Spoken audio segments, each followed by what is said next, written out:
Magandang araw. Welcome sa channel na ito. Ngayon, ibahagi ko sa inyo ang aking kaalaman sa karunungang lihim. Narito, pang pailap, pang palabas. Shout out sa channel ni Child of God. Subscribe kayo dyan. Maraming salamat. At kung bago ka pa lamang napadpad sa channel ko, huwag kalimutan pindutin ang subscribe button and click the bell icon para laging update sa mga bagong video na ina-upload ko. Maraming salamat.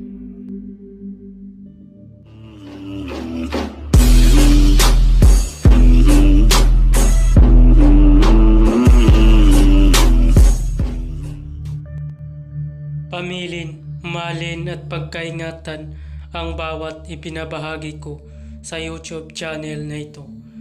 Ang kapangyarihan na kapaloob dito ay lubhang maywaga. Gamitin lamang sa kabutihan at pagganap ng kalooban ng Diyos.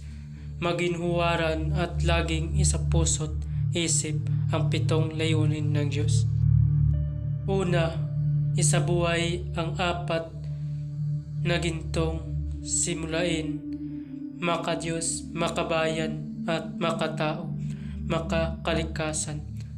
Pangalawa, isagawa ang pag-ibig sa Diyos, pananampalataya at pag-asa sa pamamagitan ng tiyaga.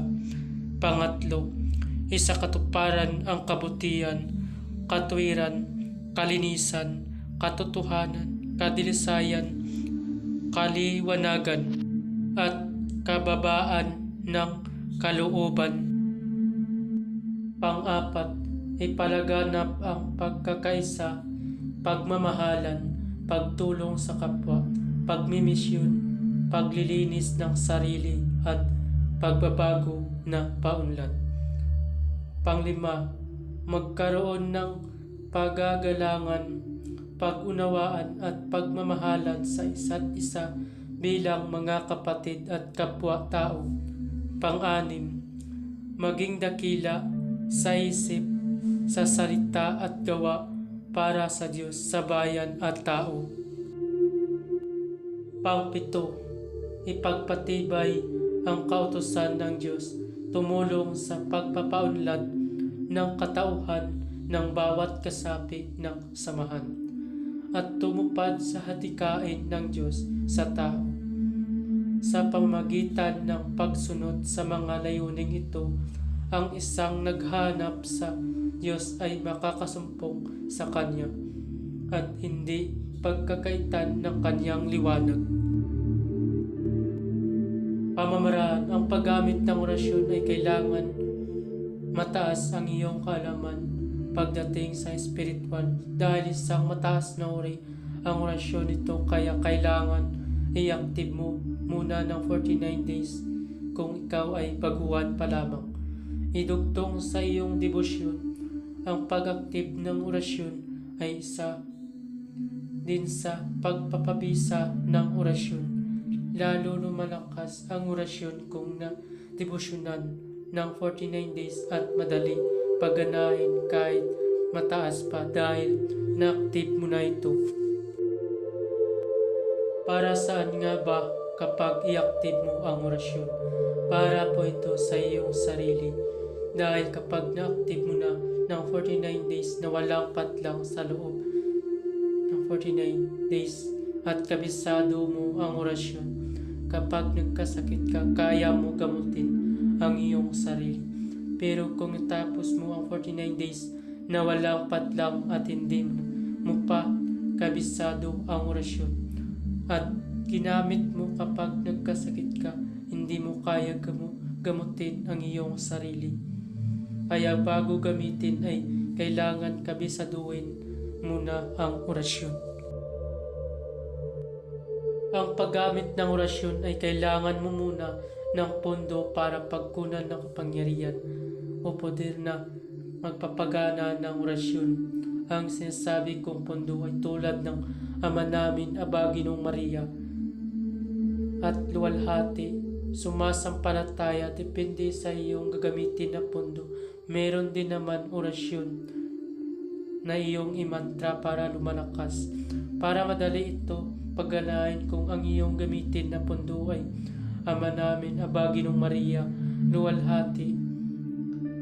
Sumasampalataya, gawin yan ng tag-3 beses. Ulitin ang Ama namin, Aba Ginong Maria, hanggang sumasampalataya.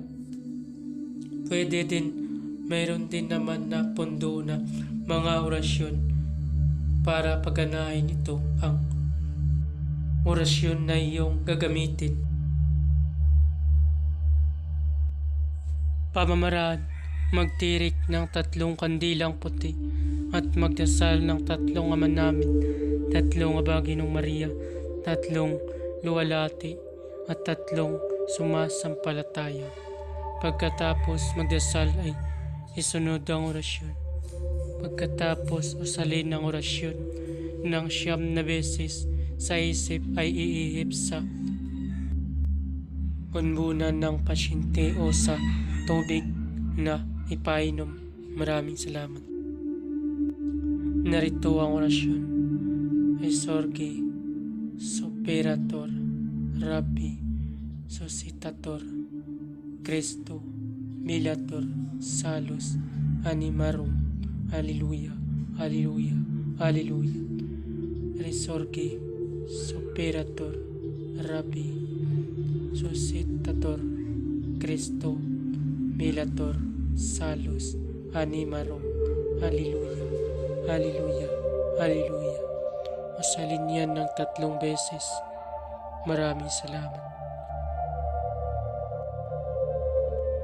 Babala, ang lahat ng mga orasyon na inyong mababasa dito ay lubang makapangyarihan. Gamitin lamang sa mabuti. Ibinabahagi ko ang mga orasyon na ito para katulong at hindi para makapanakit ng sinuman.